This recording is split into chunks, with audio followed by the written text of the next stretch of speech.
Ready आहेत अमित साहेब?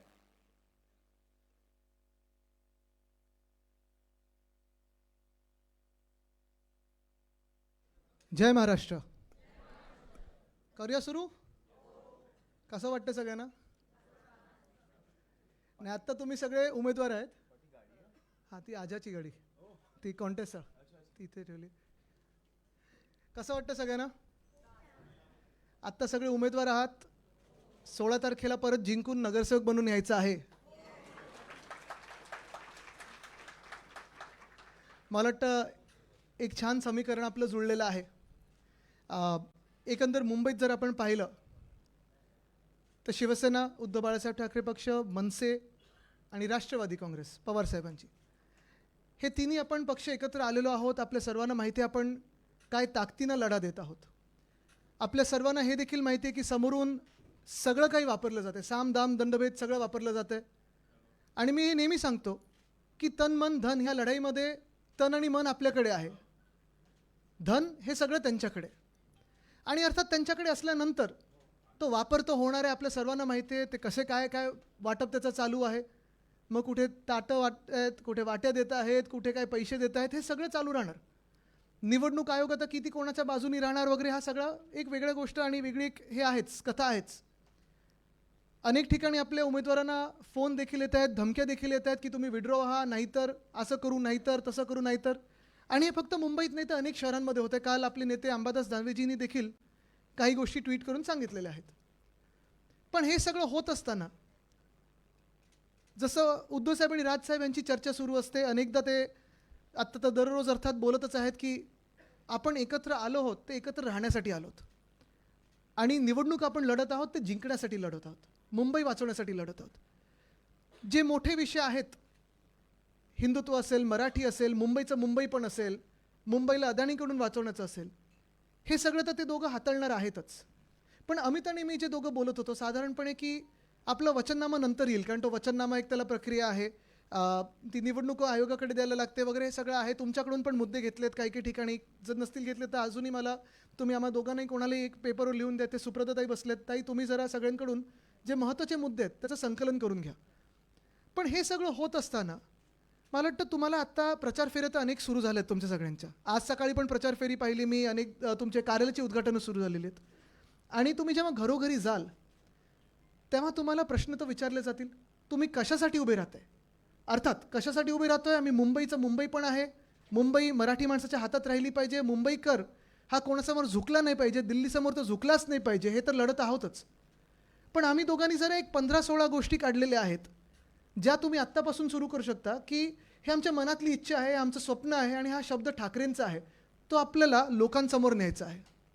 त्या 15-16 गोष्टी आहेत त्या मी तुमच्यासमोर करत आहे. हे एक वर्कशॉप समजा. हा वचननामा बिलकुल नाही, वचननामा अजून आपला नीट येणार आहे. पण ह्या वर्कशॉपमध्ये मला जाणून घ्यायचं आहे की हे आपण जे करत आहोत हे शेवटाला मी तुम्हाला विचारणार हे पटतंय का आणि आवडतंय का, कारण हे आपल्याला लोकांसमोर न्यायचं आहे. आणि राजेश थोडा खालती उतर ना, मागच्यानं दिसत नाही. हां ठीक आहे ठीक आहे. तर हे तुम्हाला लोकांमध्ये न्यायचं आहे आणि जिंकून आल्यानंतर आपले सगळे जे इथे बसलेले आहेत, आपलं बहुमत आल्यानंतर, आपले महापौर बसल्यानंतर आपल्याला ह्या गोष्टी करून दाखवायच्या आहेत. करूया सुरुवात? चालेल, चला मी आपण दोघं करूया. क्लिकरवर आहे काय? हां हां घे ना, चालू आहे मी. हो नमस्कार. बोलायचं चालू करायच्या आधी मला फक्त तुम्हाला तुमचं अभिनंदन करायचंच आहे. पण मला जे आपले तिकडचे जे आपले सहकारी आहेत त्यांचे आभार मानायचे आहेत. तुम्हाला उमेदवारी मिळालीच आहे, पण मला जे सहकारी आहेत त्यांचे आभार मानायचे आहेत, कारण त्यांनी आपलं कुठचंही कार्यालय फोडलं नाही, कुठचाही AB फॉर्म गिळला नाही, कुठेही शिवीगाळ केली नाही, कुठेही मारामारी केली नाही. सगळ्यांनी समजून घेतलं आपल्याला. आणि मला वाटतं की ही निष्ठा असते आणि हाच फरक आहे आपल्यात आणि त्यांच्यात. हे मला खरंच तुमचं तर अभिनंदनच, पण मला त्यांचे धन्यवाद मानायचे आहेत. आणि मला वाटतं की आपण सगळ्यांनी त्यांना भेटून त्यांचे धन्यवाद मानले पाहिजेत की ही खरी निष्ठा आत्ताच्या राजकारणात खूप कमी बघायला मिळते.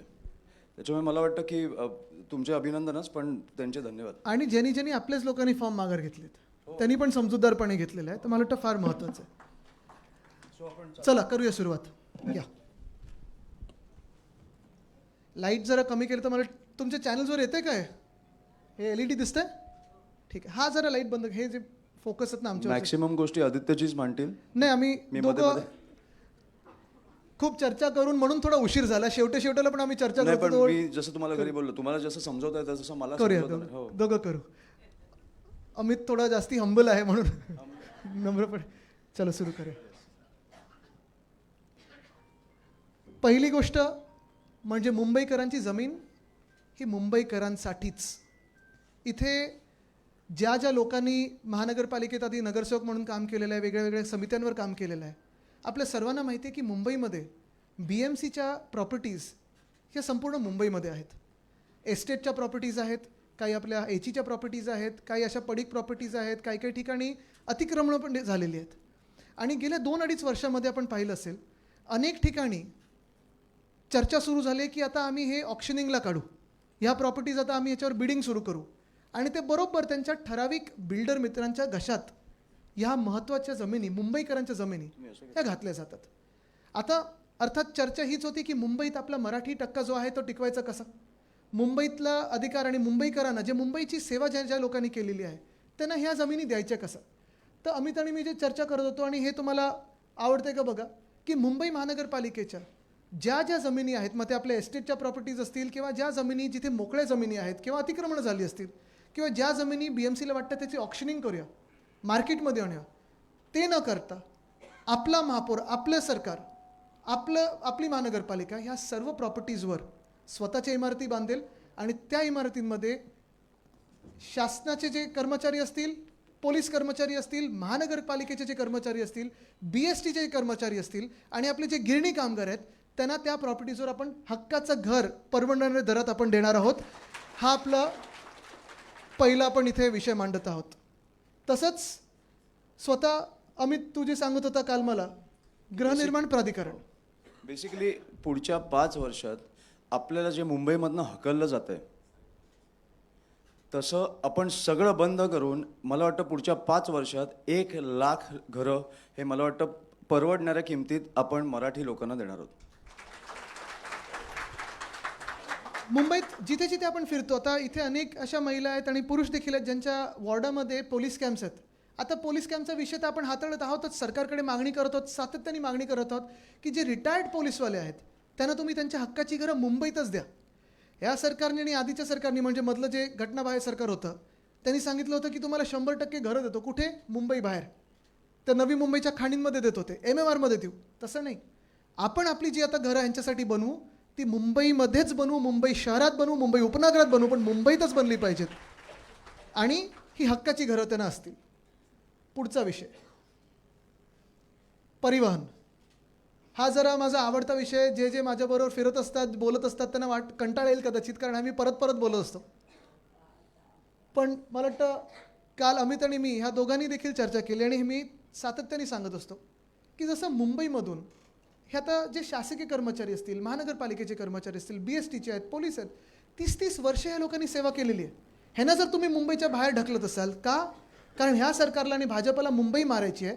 तसं दुसरं मुंबई मारण्याचं माध्यम काय तर आपण सामान्य जे नागरिक आहोत सामान्य मुंबईकर असतील त्यांना तुम्ही कामावर जाण्यापासून रोका. आपलं जर तुम्ही मुंबई शहर पाहिलं त्याची आखणी पाहिली त्याच्यात साधारणपणे 60 ते 62 लाख लोक दररोज हे लोकल ट्रेन वापरतात.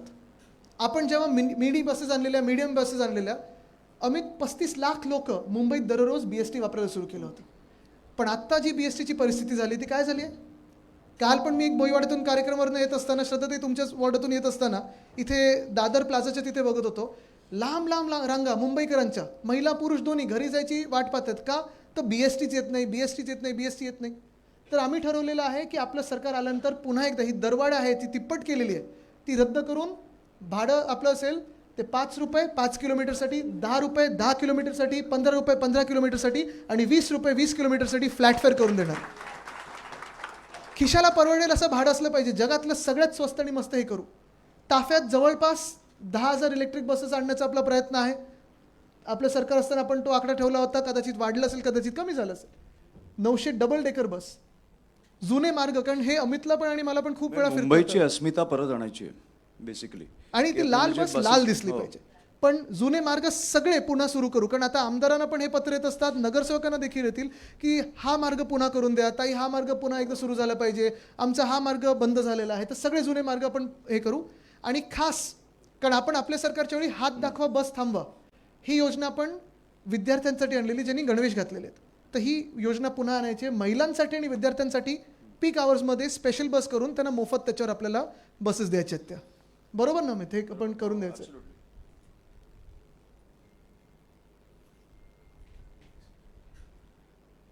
सार्वजनिक आरोग्य, मुंबई महानगरपालिका कदाचित एकमेव आहे जी स्वतःची 4 वैद्यकीय महाविद्यालय अजूनही चालवतं. आणि हे एकमेव नुसतं महाराष्ट्रात नाही तर देशात किंवा जगभरात असेल की मेडिकल कॉलेज स्वतःचे 4 असणारे ही एकमेव महानगरपालिका आहे, ज्याची आपण आखणी पाहिलेली आहे. पण आता तिथे थांबायचं नाही आहे. जे अमित आणि मी बोलत होतो, कारण अनेक तरुण विद्यार्थ्यांना मुंबईत सेवा करण्याची किंवा मुंबईत इंटर्नशिप करण्याची, मुंबईत पेशंटची सेवा करण्याची संधी पाहिजे असते. तर काल आम्ही ठरवलं होतं, काल आम्ही जरा अभ्यास केला म्हणजे पुढच्या मागच्या आठवड्यात, आणि 5 नवीन वैद्यकीय महाविद्यालय आपण मुंबईत आणायचे आहेत. शताब्दी आहे, गोवंडीचं शताब्दी कांदिवली आहे, MT अगरवाल आहे, भगवती आहे, राजवाडी आहे. ही 5 जे हॉस्पिटल आहेत, आत्ता गेल्या 2-2.5 वर्षात आम्ही पाहतोय सतत चर्चा सुरू आहे की ह्याला प्रायव्हेटाईज करणार. पण ही आपली आहेत, ह्या मुंबईकरांची आहेत, परवडणारी हॉस्पिटल असायला पाहिजेत. आणि जी आपली आहे, मुंबईकरांची आहेत, मुंबई महानगरपालिकेची, ती प्रायव्हेट हातात जायलाच कशाला पाहिजे. जगातले सर्वात चांगले सर्वोत्तम डॉक्टर्स हे आपल्या हॉस्पिटलमध्ये जोडलेले आहेत. मग आपली जी सेवा असते जवळपास सगळं मोफत आहे. ते हे 5 नवीन आपण मेडिकल कॉलेजेस सुरू करायचे आहेत. त्याचसोबत आपले स्वतःचे ॲम्ब्युलन्स सुरू करायचे, कारण आता 108 सेवा, मला माहीत नाही मुंबईत तुम्हाला दिसते का कुठे, मला तरी दिसली नाही एकसुद्धा, बंद पडल्यासारखीच आहे. बरोबर ना. तर आपल्याला आपली मुंबई महानगरपालिकेची ॲम्ब्युलन्स सेवा सुरू करायची. हेल्थ टू हे 24 तास सिनियर सिटीजनसाठी हेल्थ टू होम ही सेवा सुरू करायची. आणि अमित, तुला जे सांगायचं होतं ते नाही, हा विषय माझ्या खूप जवळचा आहे, कारण मी स्वानुभवातनं सांगतोय. महानगरपालिकेमार्फत आपण एक कॅन्सरचं रुग्णालय एक चालू केलं पाहिजे. कारण मला कळतं की ह्या आजारातनं जाताना पहिल्या काही दिवसात डिटेक्शन, जे आपल्याला लवकर डिटेक्ट करता येतं हा आजार, हे किती महत्त्वाचं असतं आणि ह्याच्याने किती जीव वाचू शकतात. कारण हा देशभर आणि देशभर नाही तर आय थिंक जगभर पसरतो आहे हा आजार. त्याच्यामुळे एक कॅन्सरचं रुग्णालय हे महानगरपालिकेचं असणार. आणि मला माहिती आहे की टाटा आणि असे अनेक रुग्णालय आहेत, पण ते कमी पडतात कुठेतरी. मला वाटतं की अशा आंतरराष्ट्रीय दर्जाचं, जिकडे अर्ली डिटेक्शन येतं आणि तुम्हाला सगळे तुमचे उपचार केले जातील, असं आपण एक रुग्णालय तयार करणार आहोत. पुढचा विषय आहे शिक्षणाचा. हा देखील ज्यांनी शिक्षण समितीवर काम केलं त्यांना मी किती हैराण केलं हे माहिती आहे. कारण हे सगळ्यांचंच आपलं स्वप्न आहे की जे जे जिंकून येतात, आणि तुम्ही नगरसेवक सगळे झाल्यानंतर अनेक लोक जसे आमच्याकडे येतात तसं तुमच्याकडे येणार की ताई किंवा साहेब आम्हाला एक पत्र द्या, ह्या शाळेत आम्हाला ॲडमिशन पाहिजे, त्या शाळेत आम्हाला ॲडमिशन पाहिजे. प्रायव्हेट शाळा असतात. पण माझं जे स्वप्न होतं की हे सगळं आपल्या मुंबई महानगरपालिकेच्या शाळांसाठी झालं पाहिजे. साधारणपणे 2018-19च्या वेळी जेव्हा आपण मुंबई पब्लिक स्कूल ही संकल्पना आणली, त्यानंतर 4000 सीटसाठी आपल्याला 10,000 ॲप्लिकेशन झाले, लॉटरी काढायला लागली. आणि आपल्याला माहिती आहे की मुंबई पब्लिक स्कूलसारख्या शाळा देशात नसतील अशा आपण करून दाखवलेल्या आहेत. मग त्याच्यात SSC बोर्ड आहे, IB आहे, IGCSE आहे, CBSE आहे आणि ICSE आहे. पण हे सगळं होत असताना मराठी अनिवार्य आहे. 3.25 लाख विद्यार्थी ह्या शाळेंमध्ये शिकतात. हे मला वाटतं GR पण उद्धवजींनीच काढलेला, हो, उद्धव आपल्या साहेबांनी वेळेस काढलेला. आणि ह्या शाळेंमध्ये तो पण आता मला वाटतं रद्द केला, तो रद्द केला, तो स्थगित केला ह्याने. आणि ह्या शाळेंमध्ये English, semi English, Hindi, Marathi, Gujarati, Urdu, Tamil, Telugu, Kannada ह्या सगळ्या भाषांमध्ये शिकवलं जातं. पण हे करत असताना सगळ्यात मोठी जी चिंता जी अमितकडे पण येते आणि माझ्याकडे पण येते की 10वी नंतर काय. आणि म्हणून आमचं दोघांचं स्वप्न आहे आणि जे आपण करणार हा आपला शब्द आहे की मुंबई महानगरपालिकेचं ज्युनियर कॉलेज देखील आपण काढू, म्हणजे ज्युनियर KG ते 12वी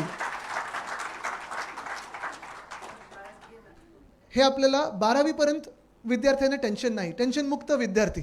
म्हणजे परीक्षा द्याव्या लागतील, मार्क मिळवावे लागतील, पण ॲडमिशनचं टेन्शन नाही आणि आपल्या विद्यार्थी सेनेला आंदोलन करण्याची गरज नाही लागणार. बरं, अजून एक महत्त्वाचा प्रश्न जो सगळीकडे दिसतो तो परत, जसं हॉस्पिटलचे प्लॉट आहेत, कुठचेही प्लॉट, आत्ताचं सरकार जे आहे त्याची एकच बोलीभाषा आहे की काही दिसलं की घाला बिल्डरांच्या घशात. ते आपण करून देणार नाही. आणि तिसरं म्हणजे बोलतो मराठी हे आपण सगळ्या शाळांमध्ये सुरू करू. अर्थात डिजिटायझेशन आलेलं आहे, सगळं काही आहे, पण मला वाटतं हे शाळेनंतर ज्युनियर कॉलेजचा आम्हाला वाटतं फार महत्त्वाचं आहे. आपल्याला पण जर वाटत असेल तर मला वाटतं तो विषय खूप महत्त्वाचा आहे, ज्वलंत आहे. आत्मसन्मान. अमित, तू सांगणार होतं की सुरू करू? जे आपल्याकडे आपण पाहतो, अनेक महिला लोकांच्या घरी ज्या काम करतात, घरकाम करणाऱ्या महिला आहेत, बरोबर, त्या बिचारे दिवसभर काम करतात, मेहनत करत असतात, पण त्यांना जे काही मिळतं, पगार असेल किंवा सॅलरी असेल, ती खरोखर तेवढी पुरते का? आणि पुरत जरी असली तरी मला वाटतं त्यांचा जो श्रम आहे, त्यांची जी मेहनत आहे, त्याला आपण सन्मान देणं गरजेचं आहे. आणि म्हणून ज्या ज्या महिला घरकाम करतात त्यांना आपण नोंदणीकृत करून त्यांना आपण महिन्याला 1,500 रुपये स्वाभिमान निधी म्हणून आपण देणार आहोत. त्यांचं रजिस्ट्रेशन करू. ह्यांच्यासारखं लाडकी बहीण भाऊ असा घोळ नाही घालायचा आपल्याला. आरामात करू आपण. हे निवडणुकीसाठी नाही आहे, घाईघाईत करायचं नाही, पण हे आपलं सरकार आल्या आपल्याला ह्याच्यावर काम सुरू करायचं. आपल्या ज्या कोळी मच्छीमार बहिणी आहेत, ज्या तसंच मेहनत करतात, पण त्यांना देखील आपल्याला एक आधार म्हणून स्वाभिमान निधी द्यायचा आहे. काही महिने असे पण असतात जेव्हा काहीच उत्पन्न नसतं, तेव्हा मॉन्सूनचे म्हणजे पावसाळ्याच्या वेळी वगैरे त्यांना आपण 12 महिने देखील तसंच आपण एक ते करणार आहोत. परत परवान्यांसाठी नवीन परवाने जे कोळी महिला आहेत त्यांच्यासाठीच, आणि परवाने ट्रान्सफर करायला त्यांच्याच समुदायामध्ये, बाहेर नाही, पण ते पण ह्या हेमांगितांकडून म्हणजे कोळीवाड्यांकडून मला आता सपोर्ट मिळाला आहे. कोणाकडे कोळीवाड्यात जरा हातवरती करून सांगा. धन्यवाद. पण तुम्ही राहिलं पाहिजे, कारण जर मतं नाही मिळाली तर कोळीवाड्यांना, आपल्याला आठवत असेल मिंदे सरकारला कशात टाकायचं होतं, क्लस्टर पॉलिसी. हां, आणि तिथे बिल्डरांना ते 8 की 9चा FSI देणार आहेत. तसं न होता कोळीवाड्यांमध्ये कोळी बांधवांना काय पाहिजे, कोळी भगिनीनं काय पाहिजे तेच झालं पाहिजे, बिल्डरांना पाहिजे ते नाही झालं पाहिजे. अर्थात पुढे जे कष्टकरी मुंबईकर, आपल्याला आठवत असेल शिवभोजन थाळी आपण महाराष्ट्रभर सुरू केली होती. तेव्हा कोविडच्या काळात आपण 5 रुपयावर आणली, काही काही ठिकाणी मोफत पण केली. तसंच मासाहेब किचनमधून आपण मुंबईत 10 रुपयात नाश्ता आणि दुपारचं जेवण आपण सगळ्या कष्टकरी मुंबईकरांना दिलं. अमित, सो बेसिकली हा पण माझ्या जवळचा मुद्दा आहे, कारण माझ्या घरी मुलगा आहे. पाळणा घर. आपण सगळे काम करतो. मला वाटतं महिला पुरुष आज सगळे काम करायला लागलेत. स्त्रिया कुठेतरी घर पण चालवतात आणि काम पण करतात. कुठेतरी मुलांना एक दिवस म्हणजे कामाला गेल्यावर कुठेतरी ठेवायला जागा नसते. म्हणजे तिकडे आपलं पाळणा घर येतं, जे आपण पाळणा घर सगळीकडे सगळ्या विधानसभेत चालू करणार आहोत, की तुम्ही त्या मुलाला तिकडे ठेवू शकता. आणि फक्त ठेवू नाही शकत, तर तिकडे त्याची काळजी तुम्ही तुमच्या आईवडिलांकडे ठेवली तशी घेतली जाणार.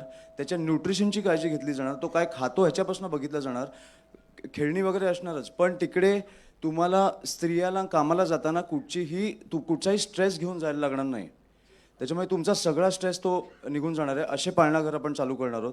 आणि दुसरं म्हणजे सॉरी, एकच ह्याच्यात महत्त्वाचा मुद्दा म्हणजे जे आम्ही परत सकाळी पण याच्यावर बोलत होतो, कारण पाळणाघर हा विषय जो आहे तो खूप लोकांना आपल्याला वाटतं अरे तिथे खरोखर काळजी घेतली जाईल का, एक्झॅक्टली तिथे काळजी घेणारे कोण असतील वगैरे. तर अमितच्या मनात जे आहे ते एवढं त्यांनी प्रॉपर प्लॅनिंग केलं आहे की खरोखर जसं शाळेंमध्ये किंवा जागतिक कुठच्या संस्थेने काम करावं असं ते प्लॅनिंग करून आपण ठराविक जागी वॉर्डमध्ये, जागतिक नाही, तुम्ही तुमच्या आईवडिलांकडे आईवडिलांनी, बरोबर, तुमचं दुसरं घर असणार आहे ते. तर ती काळजी घेणार आहे ना. तर किती लोक पाळणाघरावर विश्वास ठेवू शकतील हा माझा त्याला प्रश्न होता. पण हे आम्ही खूप ब्रेनस्टॉर्मिंग करून हे मुद्दे ह्याच्यात आणलेले आहेत. आणि दुसरं म्हणजे शौचालय. म्हणजे शौचालयांची परिस्थिती तुम्ही बघितली असेल. म्हणजे मला कळत नाही की आजपर्यंत हे का नाही होऊ शकलं, पण प्रत्येक 2 किलोमीटरला महिला पुरुषांसाठी आंतरराष्ट्रीय दर्जाचं शौचालय आपण चालू करणार आहोत. आणि महिलांसाठी तिकडे फ्री सॅनिटरी पॅडची पण एक वेंडिंग मशीन असणार आहे. म्हणजे तुम्हाला कुठचीच काळजी घ्यायची नाही आहे. आणि मला वाटतं की कुठेतरी पुरुष पण आता शौचालयात गेल्यावर विचार करतात की करू की नको. महिलांचे काय हाल होत असतील हे मला विचार पण नाही करू शकत. त्याच्यामुळे आपण आंतरराष्ट्रीय दर्जाचे आपण करणार आहोत. मला वाटतं पण ते एक शौचालय बनवून मला वाटतं दाखवलं पाहिजे लोकांना की कसं होऊ शकतं. आणि ह्याच्यात पण ज्या जिथे वस्ती आहेत आपल्या मोठ्या, जसं आम्ही धारावीत एक केलेलं सुविधा केंद्र, तुम्हाला आठवत असेल, त्याच्यात आपण नुसतं शौचालय नाही तर परत कपडे धुण्याची देखील लॉन्ड्री. कारण स्थानिक महिला कामावर पण जातात. जसं अमितने सांगितलं, पाळणाघरची गरज एवढ्यासाठीच आहे, कारण ह्या काम करणाऱ्या महिला असतील किंवा पुरुष असतील, कधी कधी घरात दोघंही काम करायला जातात, मग पुरुषांना कुठे सोडायचं. तसंच आता आपण महासाहेब किचन ज्या करतोय, 10 रुपयात आपल्याला चांगला नाश्ता आणि दर्जेदार जेवण मिळणार आहे. पण लॉन्ड्री हा पण एक मोठा विषय असतो. कपडे धुवायचे कधी, कपडे कसे धुवायचे, किंवा वेळ तरी मिळतो का, त्या महिला थकून जातात. आणि ही सत्य परिस्थिती, किती आपण जेंडर इक्वालिटी वगैरे बोललो तरी हे काम जास्तीत जास्त घरांमध्ये महिलांवरच येतं. म्हणून ज्या ज्या ठिकाणी आपल्याला आपण ह्या टॉयलेट्स बांधू, जिथे आपल्याला जागा असेल थोडी जास्ती, तिथे लॉन्ड्रोमॅट पण करू, म्हणजे लॉन्ड्री पण करू, जेणेकरून एकदम कमी किमतीत, 1 रुपये किंवा 2 रुपयात आपण खऱ्या अर्थाने त्या महिलांचं सगळं जे काही ओझं आहे ते पूर्ण कमी करू शकू. पुढे जाऊया. प्रत्येकाला सुरक्षित पार्किंग. अमित, पार्किंग आमचं हेच चाललं होतं. खूप गंभीर विषय. म्हणजे किती गमतीदार विषय असेल तरी गंभीर विषय आहेच. आता जसं माझ्या मतदारसंघात GK मार्गचं आम्ही ते रुंदीकरणचं तिथे आलं, पार्किंग होतं सगळीकडे, सगळे रस्ते तुम्ही पाहाल तर पार्किंग आपल्याला रस्त्यावरच करायला लागतं. आणि ही परिस्थिती काय आहे तर 2 गोष्टी झाल्यात. एक, जिथे जिथे BMCचं पार्किंग आहे आत्ता, तिथे मागच्या 2 वर्षामध्ये कॉन्ट्रॅक्टर लावलेत आणि भाडी सुरू केलेत. बरोबर आहे. तर पहिला आपण इथं ठराव केला पाहिजे की ते सगळे पार्किंग पुन्हा एकदा फ्री ऑफ कॉस्ट करू, मोफत करू. आणि दुसरं, DCR प्रमाणे 4 फ्लॅटना 1 पार्किंग आहे. तर आपण पुन्हा DCR बदलून राज्य सरकारकडे हाच प्रस्ताव पाठवायचा की ज्या कुठच्याही नव्या इमारती होतील, एकाला 1 पार्किंग असायलाच पाहिजे. जाऊया पुढे. स्वयंरोजगार हे अर्थात महत्त्वाचा विषय आहे, कारण रोजगार आपल्याला माहिती आहे गेल्या 10 वर्षात 12 वर्षात अच्छे दिन येणार करून तरुण थकून गेलेत. पण मुंबई एक अशी नगरी आहे, स्वप्न नगरी आहे, मायानगरी तर बोलतातच लोक, पण मुंबईमध्ये देशभरातून असेल, राज्यभरातून असेल, जी लोक जिथे स्वतः काही तिथे नोकऱ्या नसतील ते मुंबईत येतात. का तर मला एक नोकरी पाहिजे, मुंबईत मी मोठा होऊ शकतो, मुंबईत मी मोठी होऊ शकते, मुंबईत माझं स्वप्न पूर्ण होऊ शकतं. हे जे स्वप्न बघून येणारी लोक आहेत त्यांना आपण आपल्या मागच्या काळात स्माईल नावाची एक इन्स्टिट्यूट सुरू केली होती, स्टार्टअप सेल सुरू केलं होतं. तेच स्टार्टअप सेल आता पुढे नेऊन आपल्याला जे तरुण तरुणी आहेत त्यांना जे कोणी, म्हणजे त्याच्यात अर्थात फिल्टर्स लावून आपल्याला आयडिया काय आहेत स्टार्टअप वगैरे, पण जवळपास 25,000 ते 1 लाख रुपयांचं स्वयंरोजगार सहाय्यता निधी आपण त्यांना देऊ शकू, अशी आपण त्याच्यात एक प्रोव्हिजन करत आहोत. आणि दुसरा विषय म्हणजे आत्ता घरी तुमच्या काही असतं, पार्टी वगैरे असते किंवा घरी कोण जेवायला येतं, स्विगी, झोमॅटो, ब्लिंकिट किती लोक करतात, आपण तर करतोच. पण काल 31 तारखेला आणि 25 तारखेला त्यांनी बंद पुकारला होता. कारण ते ज्या परिस्थितीत काम करतात, 10 मिनिटाचं प्रेशर असतं, ते पोचले नाही तर त्यांचा पगार कापला जातो, बाईक जप्त केली जाते. हे सगळं न होता मला वाटतं अखिल तुम्ही पण हा विषय गिग वर्कर्सचा आम्हाला अधिवेशनात घ्यायला सांगितलं होतं. आपण गिग वर्कर्स असतील किंवा आपले जे डबेवाले आहेत त्यांना बाईक्स घेण्यासाठी आपण बिनव्याजी कर्ज 25,000 त्या गिग वर्कर्स आणि डबेवाल्यांसाठी करणार आहोत. पुढे जाऊया. मुंबई कर, त्याच्यात सगळ्या शहरांमध्ये कर कर कर कर हा महत्त्वाचाच आहे आणि कर भरायलाच लावतं आहे दिल्ली सरकार आपल्याला. अजून GSTचं अमित देणं बाकी आहे. आमच्या वेळी तर 26,000 कोटी रुपये दिल्ली सरकार आपल्याला परत, म्हणजे केंद्र सरकार देणं बाकी होतं GSTचं. म्हणजे सगळ्या बाजूनी जी आपली मुंबई लुटली जाते, कुठेतरी मुंबईकरांना मोकळा श्वास करांमध्ये पण मिळायला पाहिजे. आपल्या सरकारने जे वचन दिलं होतं उद्धव साहेबांनी ते पूर्ण केलं, ते म्हणजे 500 स्क्वेअर फुटापर्यंत प्रॉपर्टी टॅक्स आपण माफ करणार होतो. पण मला वाटतं आज आपण ठराव केला पाहिजे इथे की जेव्हा आपलं सरकार बनेल तेव्हा 700 स्क्वेअर फुटापर्यंत जी घरं आहेत त्याचा मालमत्ता कर रद्द करून टाकायचा आहे. आणि अर्थात दुसरं म्हणजे तुम्हाला माहिती आहे अदानी कर लावणार आहेत, कचरा कर. ते भाजपचं स्वप्नच आहे की मुंबईकरांवर अजून एक कर लावायचा. तुम्हाला आठवत असेल जेव्हा आपण कोस्टल रोड केला, कोस्टल रोड अजूनही ते आपलं स्वप्न आणि आपली स्वप्नपूर्ती, टोल लावलेला नाही आहे, मुंबईकरांवर छुपा कर लावला नव्हता, हिडन टॅक्स कुठचाही नव्हता. तसंच हा अदानी कर देखील जो कचरा कर लावणार आहेत, वेस्ट युजर फी लावणार आहेत, ती देखील आपल्याला लावू द्यायची नाही आहे. अजूनपर्यंत कधीही आपल्या शहरात लागली नव्हती, पहिल्यांदा भाजप लावू इच्छिते. पुढे जाऊ. फुटपाथबद्दल अमित तुला आवर्जून सांगायचं होतं, पेडेस्ट्रीन नाही पण तू सांग. ठीक आहे सर. आम्ही दोघं परत जगात कुठेही आपण गेलो तर पहिलं आपण काय करतो तर रस्त्यांवर म्हणजे फुटपाथवर चालायला पाहतो. आपण आपल्या काळात देखील पेडेस्ट्रियन फर्स्ट ही पॉलिसी आणलेली. आत्ता खरं तर अमित आणि मी तिथून इथपर्यंत चालत यायला पाहिजे होतं, पण झालं आहे असं की सगळीकडे जी काही कामं, खोदकाम, सगळीकडे बिल्डरांची काम, कॉन्ट्रॅक्टरची कामं, सगळीकडे बॅरिकेड्स लागलेत, धूळ, पूर्ण साम्राज्य आपण पाहतो तर खड्ड्यांचं आणि धुळीचं साम्राज्य झालेलं आहे. कुठेही तुम्ही मला सांगा तुमचा वॉर्ड, आता तुम्ही सगळ्या प्रभात फेऱ्या सुरू कराल, प्रचार फेऱ्या सुरू कराल, एक तरी तुम्ही फुटपाथवरनं जाऊ शकता का? जाऊ शकता? कुठेही नाही. गेल्या 2 वर्षामध्ये जे कुठचे फुटपाथ होते, चांगले झाले होते, ते देखील यांनी खोदून ठेवले, तुकडून ठेवलेले आहेत. आता मला आठवतं सेनापती बापट मार्ग आपण पूर्ण मस्त करत होतो, ते फुल मार्केट ते रेस कोर्स चालण्यासारखं करत होतो.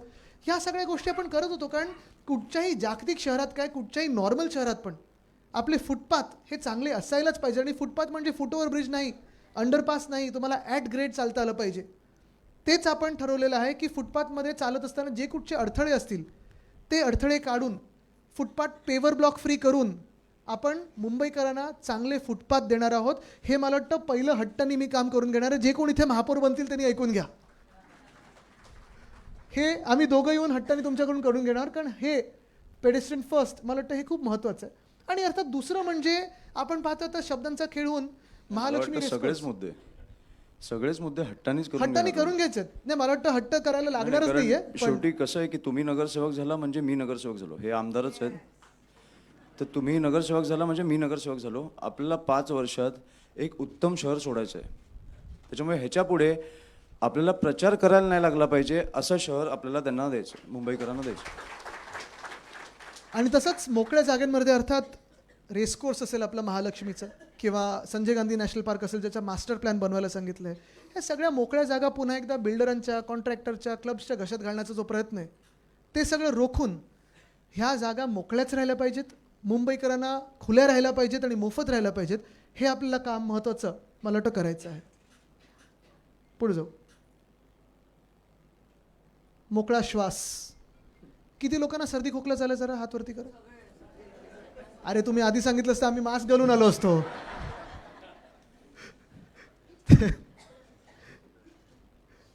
काय करायचं आता? बरं, हा सर्दी खोकला कशामुळे झालाय? जे काय करायचं आपणच करायचं आता. पण हा महत्त्वाचा विषय पुन्हा एकदा तुम्हाला सांगतो. आपण दिल्लीबद्दल बोलतोय. अर्थात दिल्लीमध्ये AQI मुख्यमंत्र्यांना वाटतं टेम्परेचर आहे. त्यांना पहिले AIQ बोलत होत्या, मग AQI झालं, हे सगळं झालं. पण ही गमतीचा जरी भाग सोडला तरी परवा IQ कमी असल्यामुळे तशा गोष्टी होतात. पण ते आपले ऐकू नाही आलं असून. पण हे जरी गमतीचा भाग जरी सोडलात तरी महत्त्वाची गोष्ट हीच आहे की मुंबई असेल, पुणे असेल, ठाणे असेल, नाशिक असेल, सगळीकडेच आपण पाहतोय धुळीचं साम्राज्य, फॉग, स्मॉग हे सगळीकडे दिसायला लागले. काल सकाळी 5:30 वाजता पाऊस झालाय. महिना कुठचा झालोय? जानेवारी. आता हे वातावरणीय बदल, पर्यावरणाचा धोका, हे तसं पाहायला गेलं तर अमित, आपण एकत्र यायच्या आधी पण आपण दोघं आपल्या आपल्या मार्गाने बोलतच होतो. तू पण बीच क्लीनअप करत होता, मी पण करत होतो. झाडं लावण्याचा विषय असेल, कांदळवनाचा विषय असेल. मला वाटतं तसं ठाकरे परिवार. नाही पण आदित्य, मला सगळ्यात जास्त भीती काय वाटते माहिती आहे का? आता तू तपोवनला जाऊन आला, हो, निवडणुकीच्या तोंडावर एवढा तिकडे विरोध असताना तपोवनमध्ये 1500 का काहीतरी झाडं कापणार आहेत, सगळे लोक बोलतात तिकडची, आणि तिकडचा एक जबाबदार मंत्री येऊन बोलतो की आम्ही कापणार. हा जो माज आहे ना, हा आपल्याला काढायचा आहे कुठेतरी. माज कापायचं, माज काढायचा आहे कुठेतरी, की तुम्ही लोकांचं ऐकत नाही आहे, तुम्ही झाडं कापताय, तुम्ही काय आता कोणाला देणार आहेत आपल्याला माहितीच आहे ती जमीन अडाणींना. सो त्याच्यामुळे ह्या गोष्टी आहेत ना, हा जो घमंड आहे ना त्यांचा, तो तोडायचा आहे आपल्याला. बरोबर. आणि हे करत असताना गेले 2-2.5 वर्ष मी सातत्याने सोशल मीडियावर स्वतः अधिवेशनात पण, मुख्यमंत्र्यांना पण सांगितलेलं आहे की तुम्हाला बाकी काही करायचं नाही आहे. जर तुम्हाला प्रदूषण मुंबईत कमी करायचं असेल तर आपल्या सरकारच्या वेळी मुंबई पर्यावरण किंवा मुंबई क्लायमेट ॲक्शन प्लॅन, कृती आराखडा जो आपण बनवला होता, ते जरा चाळून पहा. त्याच्यात शॉर्ट टर्ममध्ये, मीडियम टर्म आणि लॉंग टर्ममध्ये काय काय करायचं नाही हे आपण तयार केलेलं आहे. मुंबईकरांना, लाखो मुंबईकरांना विचारलेलं आहे, संस्थांना विचारलेलं आहे, अभ्यास केलेला आहे. तसंच नाशिक क्लायमेट ॲक्शन प्लॅन केलं आहे, सोलापूरचं केलं आहे, पुण्याचं केलं आहे. कारण माझं स्वप्न होतं की 2040पर्यंत महाराष्ट्रातली 40 शहरं त्यांना नेट झिरोला न्यायचं आहे क्लायमेट ॲक्शनमध्ये, कार्बन याच्यात. पण पुन्हा एकदा जेव्हा आपलं सरकार येईल तेव्हा अर्थात इलेक्ट्रिक बस असेल, पब्लिक ट्रान्सपोर्ट असेल, कांदळवन वाचवणं असेल, जे आपण अमित 11 महिन्यामध्ये 15,500 हेक्टर आपण मॅनग्रोव्ज वाचवले होते आपल्या सरकारच्या वेळी. अशा काही काही गोष्टी ह्याच्यानेच AQIला नियंत्रण होणार. हे जे काही फवारणी वगैरे करतात ना, कधी वाटलं डीप क्लीन सुरू, हा असं नाही होत. ह्याला एक पूर्ण आराखडा आपण बनवला होता, तो मुंबई क्लायमेट ॲक्शन प्लॅन. कारण हा मोकळा श्वास हा फक्त आपल्याला नाही तर मुंबईत जे कोणी येतं, एक दिवसासाठी पण येतं, ते पण सांगतात अरे मला सर्दी झाली. आम्ही तर रोज ॲलिग्रा वगैरे घेऊन जगतोय. पण मुंबई असेल, दिल्ली असेल, कुठे ना कुठेतरी आपल्याला पर्यावरणाचा विचार हा करायला लागेल. कुठचंही चांगलं शहर जिथे तरुण तरुणी जातात, नोकऱ्यांसाठी जातात, नवीन गुंतवणूक जाते, ते शहराचा दर्जा काय आहे, मोकळ्या जागा आहेत का, शाळा चांगल्या आहेत का, आरोग्य सुविधा कशी आहे, फुटपाथ कसे आहेत, हवामान कसं आहे, हे पाहून जातात. आणि हे जर करायचं असेल तर आपल्याला जी आपली पंचतंतू आहेत, पंचमहाभूत आहेत, ते वाचवण्यासाठी पुन्हा एकदा आपल्याला मुंबई क्लायमेट ॲक्शन प्लॅन हे आपल्याला आणायला लागेल. तर AQI असेल आणि दुसरी माझं म्हणणं आहे, हे एका दिवसात नाही होणार. हे काम आहे. सो माझं म्हणणं आहे, हे आपल्यासाठी नाही करत होत आपण. आपल्याला त्याचा फरक पण नाही पडत. आपण जस्ट खोकतो, सर्दी खोकला सगळं होतं, आपण गोळ्या घेऊन शांत बसतो. मला वाटतं आपल्या पुढच्या पिढीसाठी आपण हे केलं पाहिजे, कारण हे एका दिवसात होणारं काम नाही आहे. आदित्यजींचं जे आहे ते 2040चा आपला टार्गेट आहे. बरोबर, पण सुरू केलं पाहिजे. सुरू केलं पाहिजे. आणि दुसरं म्हणजे तुम्ही पाहाल, आत्ता पण त्यांनी जो मास्टर प्लॅन केला संजय गांधी नॅशनल पार्कचा, येऊर वगैरे जे मंत्र्यांचे बंगलेत ते वाचवण्यासाठी असेल, किंवा सगळ्यात महत्त्वाचं म्हणजे आता जे उठसूट कन्स्ट्रक्शन चालू आहे, कुठेही आपण विकासाची कामं थांबवणार नाही, पण जिथे धुळीचं साम्राज्य आहे किंवा जे काही कन्स्ट्रक्शन आहे त्याला कन्स्ट्रक्शन मॅनेजमेंट प्रोग्राम एक आपल्याला सुरू करायला लागेल की तुम्ही कसं ते करू शकता, कशी धूळ उडणार नाही, हे सगळं आपल्याला पाहणं गरजेचं आहे. पुढे जाऊया. आर्थिक राजधानी, इन्फ्रास्ट्रक्चर. कारण आता काय आहे की ह्यांच्या वचननाम्यामध्ये खूप मोठ्या मोठ्या घोषणा येणार आहेत. आम्ही इथून बोगदा करू, वरतून फ्लायओव्हर करू, ह्याचं चौपदरीकरण करू, समुद्रातून रस्ता काढू वगैरे सगळं काही आहे. पण हेच लोक, हेच भाजपा मुंबई मारून पुन्हा एकदा तिसरी मुंबई आता आम्ही करू, चौथी मुंबई आम्ही करू, ह्या सगळ्या घोषणा करणार. आणि तिथे जिथे तिसरी मुंबई चौथी मुंबई आहे ती त्यांच्या आवडत्या टोळींनी जमिनी घेऊन ठेवल्यात. म्हणजे फायदा त्यांचा आणि नंतर फायदा भाजपचा, नंतर फायदा त्यांच्या कॉन्ट्रॅक्टर्सचा. पण आपली जी मुंबई आहे, मुंबादेवीची जी मुंबई आहे, मुंबईकरांची जी मुंबई आहे, त्याची काळजी कोण घेणार? आणि म्हणून आम्ही ठरवलेलं आहे की मुंबईचा पुनर्शोध, रिइन्व्हेंटिंग मुंबई. जवळपास पहिली गोष्ट म्हणजे BPTमध्ये 1800 एकर जागा ही आपली आहे, मुंबईची आहे. आणि ह्या जागेवर अधिकार कोण गाजवते? तर केंद्र सरकार गाजवते, BPT गाजवते, जे दिल्लीत बसले. काय संबंध त्यांचा? तर 1800 एकरवर पुन्हा एकदा आपण आपला अधिकार तिथे मांडणार, ती जागा आपल्याकडे घेणार. म्हणजे घेणारच, मग कुठचीही ती लढाई असो, मग ती कोर्टात असो की कुठे रस्त्यावर असो, ती जागा घेतल्यानंतर त्या BPTमध्ये जे शिवडी आपलं BDD पासून सगळे जे जे लोक तिथे राहतात कुलाब्यापर्यंत 1800 एकरमध्ये, त्यांचा आपल्याला पुनर्विकास पहिला करायला लागणार. त्यांना चांगली दर्जेदार घरं द्यायला लागणार, तिथे मोकळी मैदानं करायला लागणार. तिथे आपण गिफ्ट सिटीसारखं, जसं गुजरातला त्यांनी गिफ्ट सिटी नेलं ना, तसंच आपल्याला इथे देखील इंटरनॅशनल फायनान्शियल सर्व्हिसेस सेंटर आणायला लागणार, आर्थिक केंद्र. तरच आपण ह्या मुंबईला पुढे बळ देऊ शकतो, ताकद देऊ शकतो. बरं, तिथे रस्ते बनलेले आहेत, रेल रोड बनलेला आहे. मग पुढचा तो मार्ग काय येतो? तर आपल्या मुंबईचा कोस्टल रोड आहे वेस्ट कोस्टला, ईस्ट कोस्टला जर हे आपलं पूर्ण रेल रोड आणि सगळे असेल तर नरिमन पॉईंट कफ परेडसारखा तो कनेक्टर आहे, तो शेवटचा आपण सुरू केला होता, तो ह्या सरकारने स्थगित केलेला आहे. गोरेगाव मुलुंड कनेक्टर जो आपण सुरू केला होता, ह्या सरकारने कॉन्ट्रॅक्टर बदलला, पैसे वाढवले, पैसे काढले. हे सगळं आहे, त्याला रिंग रोड मुंबईसाठी बनवणं गरजेचं आहे. आणि तिसरं म्हणजे ह्याच सगळ्या ह्याच्यात जे काही प्रकल्प आत्ता सुरू झालेले आहेत, आपण पाहतोय प्रकल्प चाललेत. म्हणजे एका बाजूला आपला कोस्टल रोड मुंबईकरांचा, दक्षिण मुंबईतला, मुंबई महानगरपालिकेने उद्धव साहेबांनी भूमिपूजन केलं आणि आपलं सरकार असतं तर 2022पर्यंत पूर्ण झाला असता. ह्यांनी अजून लांबवलं, ठीक आहे. पण उत्तरेचा जो कोस्टल रोड आहे त्याच्यावर 4 टोल आहेत. MSRDC खात्याकडे ते कधीपासून आहे? 2014 पासून आहे. मंत्री कोण आहे? मिंदे. 4 टोल लावलेत, छुपे टॅक्स लावलेले आहेत आणि काम 2दा कॉन्ट्रॅक्टर बदलले, कालावधी वाढतच चालले, कुठेही काही काम झालेलं नाही आहे. प्रॉब्लेम मुंबईचा हाच आहे की आत्ता ज्यांच्या हातात सरकार आहे त्यांना इंटरेस्ट एवढाच आहे की काम अजून वाढवत कसं जायचं आणि ते वाढवतच जातात अमित. म्हणजे आता आम्ही कांदिवलीपर्यंत, आता दहिसरपर्यंत, आता पुढे दिल्लीपर्यंत, आता ताशकेंतपर्यंत, आता मॉस्कोपर्यंत काम काही होत नाही. नुसतं घोषणा होतात, कॉन्ट्रॅक्टर वाढतात आणि पैसे वाढतात. तर ते आपल्याला कालबद्ध पद्धतीने पूर्ण करून घ्यायचं आहे. हा विषय सोपा आहे. विजेचा BST अजूनही दर्जेदार वीज देते सगळीकडे. BSTला मारण्याचा जो ट्रान्सपोर्टमध्ये प्रयत्न आहे तसाच इलेक्ट्रिसिटीमध्ये पण प्रयत्न आहे. आणि आपण ठरवलेलं आहे की जे 100 युनिटपर्यंत BSTची वीज वापरतात त्यांना आपण वीज पूर्णपणे मोफत देणार आहोत, 100 युनिटपर्यंत. तसंच पूर्व आणि पश्चिम उपनगरात देखील आपण BSTची वीज पुन्हा एकदा कशी देऊ शकू ह्याच्यावर आपण काम सुरू करणार. कारण मुंबईची जी वीज आहे आत्ता 3-4 प्रायव्हेट कंपन्या बघतात. तसंच BSTच्या माध्यमातून आत्ता ह्या सरकारने अदानीचे मीटर तुमच्या घरोघरी लावले असतील, काही ठिकाणी लावले ना. विरोध होतोय, विरोध करतोय आपण, पण ते घुसणार. ते घुसण्याचं रोखण्यापेक्षा आपल्याला हे करायला पाहिजे. पुढे जाऊ. प्रत्येकाला पाणी हक्क, डिसॅलिनेशन जे आपण काम सुरू केलं होतं, समुद्राचं पाणी गोड करायचं, ते ह्या सरकारने स्थगित केलं, मिंदे सरकारने स्थगित केलं, भाजपाने स्थगित केलं. का मला माहीत नाही.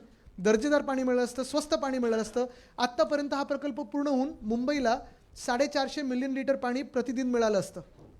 पण हे काम स्थगित झाल्यामुळे परत एकदा पाण्याची टंचाई आहे, आपल्या वस्तींमध्ये बोंब आहे. तसंच पुढे जर पाहिलं तर रेन वॉटर पर्क्युलेशन पिट्स करणं गरजेचं आहे. प्रत्येक सोसायटीला आपण ते करायला लावणार आहोत. आणि सगळ्यात महत्त्वाचं म्हणजे आत्ताचे जे दर आहेत पाण्याचे ते तसेच स्थिर ठेवू आपण, ते वाढू देणार नाही. जग महाग होत चाललं आहे, सिलेंडर महाग होत चालले आहेत, सगळं काही जे केंद्र सरकार देते ते महाग होत चाललेलं आहे. पण आपण आपल्या मुंबईला परवडणारं कसं शहर ठेवायचं, आपल्या मुंबईकरांच्या खिशाला परवडेल कसं, त्याच्यावर आपण काम करत आहोत. पुढे जाऊया. युवा मुंबई, आणि तसं आपण पाहतोय प्रत्येक वॉर्डमध्ये आता टर्फ्स येत आहेत, सगळं काही येतं आहे. अमित आणि मी कधी कधी तुम्ही पाहता कधी फुटबॉल, कधी क्रिकेट वगैरे असं सगळं करत असतो. पण तरुण मुंबईकर जे आहेत अनेकदा हे टर्फ्स बुक करू शकत नाहीत, कारण 3,000 पर तास, 4,000 पर तास. तर आपण असं ठरवलेलं आहे की मोठे स्पोर्ट्स कॉम्प्लेक्स ठीक आहे आपण करू, ईस्ट कोस्टवर करू, सगळीकडे करू. पण प्रत्येक वॉर्डात आपल्याला मिनी स्पोर्ट्स कॉम्प्लेक्स करायला लागतील, बहुउद्देशीय स्पोर्ट्स कॉम्प्लेक्स करायला लागतील. म्हणजे तुम्ही पिकलबॉल पण खेळू शकता, तुम्ही बॅडमिंटन खेळू शकता, बास्केटबॉल खेळू शकता, ते करू. आणि हे खूप महत्त्वाचं आहे. मुंबईत अनेक आता म्युझिक कॉन्सर्ट्स व्हायला लागलेत, स्पोर्ट्स इव्हेंट्स होतात. आत्ता पण मेसी मेसी मेसी तुम्ही गोंधळ पाहिला असेल, तो काय होता. मी गेलो नाही आहे सेल्फी काढायला, पण च्युइंगम खात.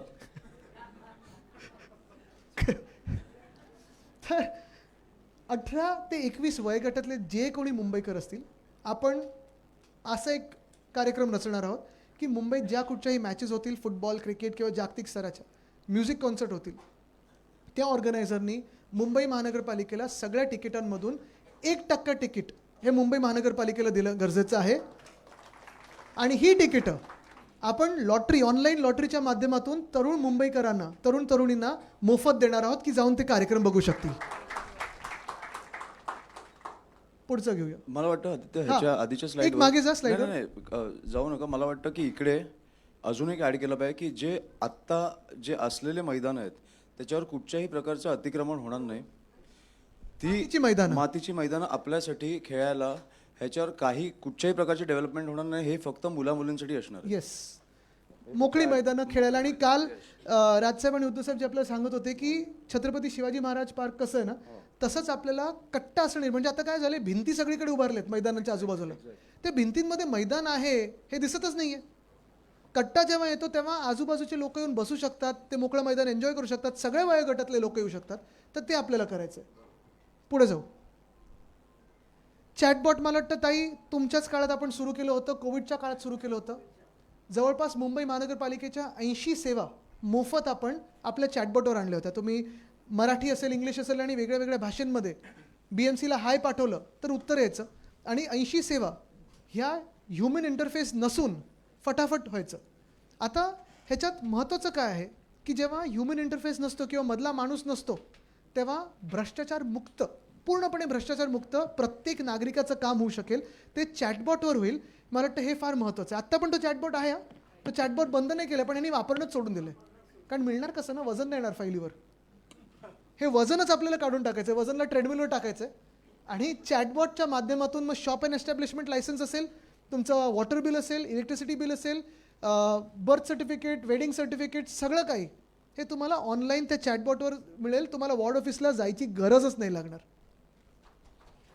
दुसरं काम सुरू केलेलं, आता नगरसेवक म्हणून सगळे तुमच्याकडे येतील. रस्त्याची कामं जेव्हा सुरू होतील, खोदकाम जेव्हा सुरू होईल, रात्री तुम्हाला फोन येईल, ताई साहेब एक पाईपलाईन फुटली आहे का, नाही JCBनी चुकून फोडली ती पाईपलाईन. पण हे सगळं आता आपण लिडारच्या माध्यमातून डिजिटल ट्विन सिटी म्हणजे पूर्ण मुंबईचं मॅपिंग करून वेगळे वेगळे जे लेयर्स आहेत ते त्या ह्याच्यात येणार, प्रत्येक वॉर्डात असणार. ते काम सुरू केलेलं मी, ते परत स्थगित झालेलं आहे. पण ते सुरू केल्यानंतर खोदकाम करायच्या आधीच तुम्हाला कळेल कुठच्या लाईनी कुठे आहेत, डक्टिंग झालं की नाही झालं आहे, आणि तसं त्या माध्यमातून आपल्याला काम पुढे करता येईल. हे प्रशासकीय काम आहे अर्थात, पण हे तुम्हाला नागरिकांना सांगता येईल. अमित, तुला मुद्दा पेट पार्क. सो खूप परत बोल तू, बोल. नाही बोल. आमच्या दोघांच्या घरात हा खूप महत्त्वाचा विषय आहे. म्हणून म्हणजे ठाकरे परिवार बोलल्यानंतर पर्यावरण, फॉरेस्ट, पाळीव पक्षी हे सगळेच म्हणजे हे जवळचे आहेत. आणि अमित, आम्ही माझ्या वडिलांचे कधी कधी मित्र त्यांना सांगतात की मी पुढच्या जन्मी मला तुमचा पेट व्हायला आवडेल, मित्र नको. ह्या लेवलला कालच मुफासाबरोबर मजा आली. तर ह्या लेवलला प्रेम चालतं तिकडे. पण हे फार महत्त्वाचं आहे. म्हणजे आपल्याकडे अनेक, आता तुमच्या सगळ्यांकडेच पेट्स असतील, खूप लोकांकडे असतात.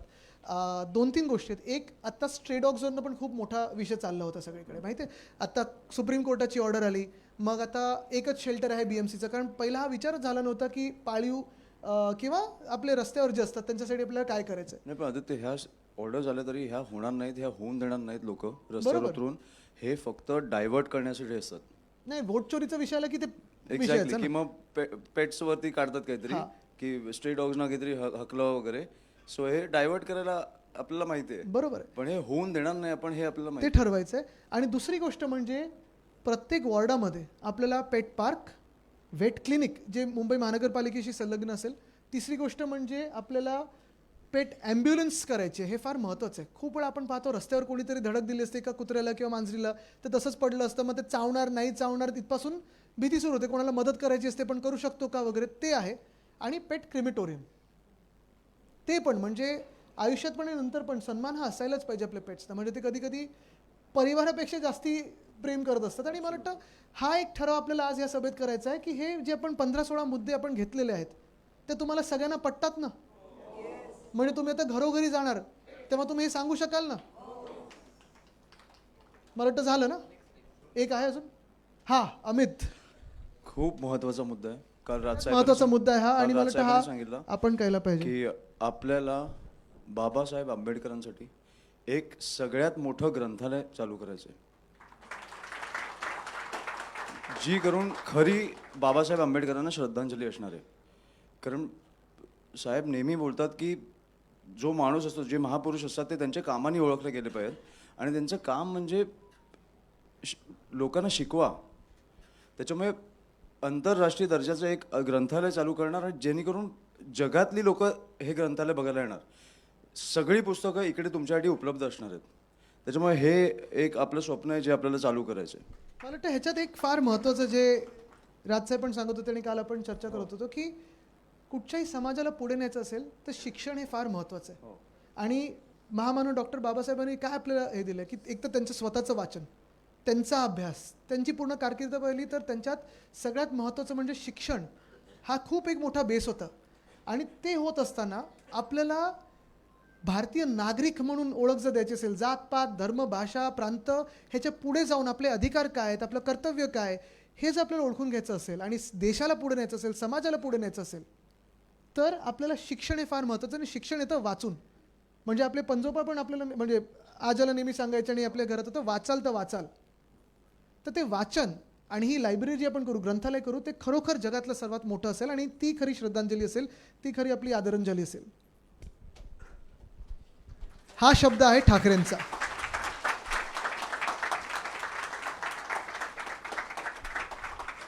पट्टय सगळ्यांना एकमतानी.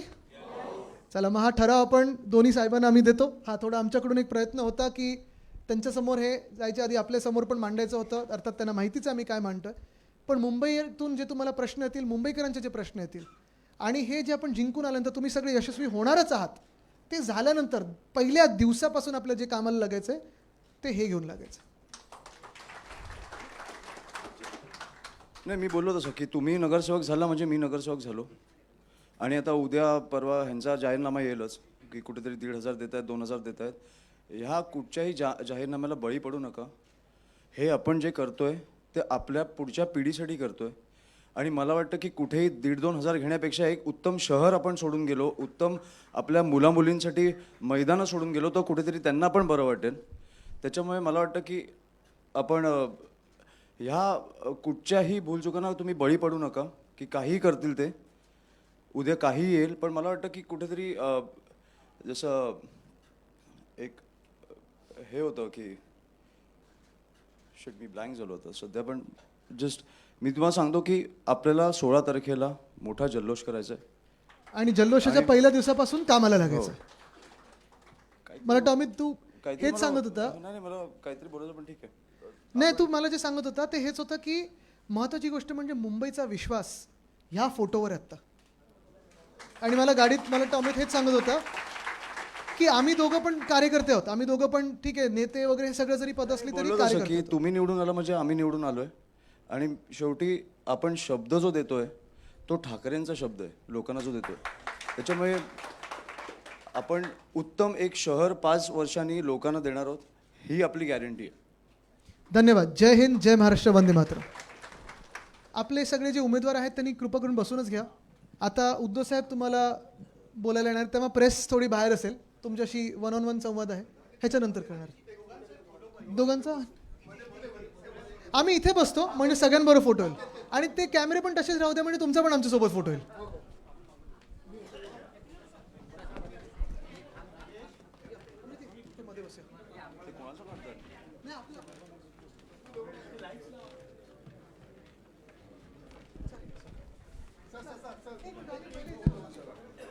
जरा स्टेजचे लाईट्स ऑन करा.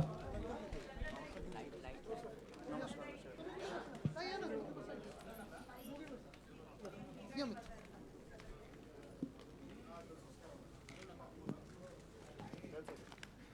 थोडं अजून मागून काढा ना.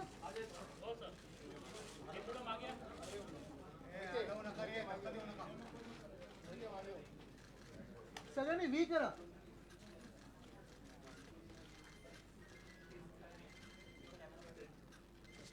या मित्र, आपण इथे. सगळ्यांचा अच्छा येतो आम्हाला वाटलं. अच्छा. असं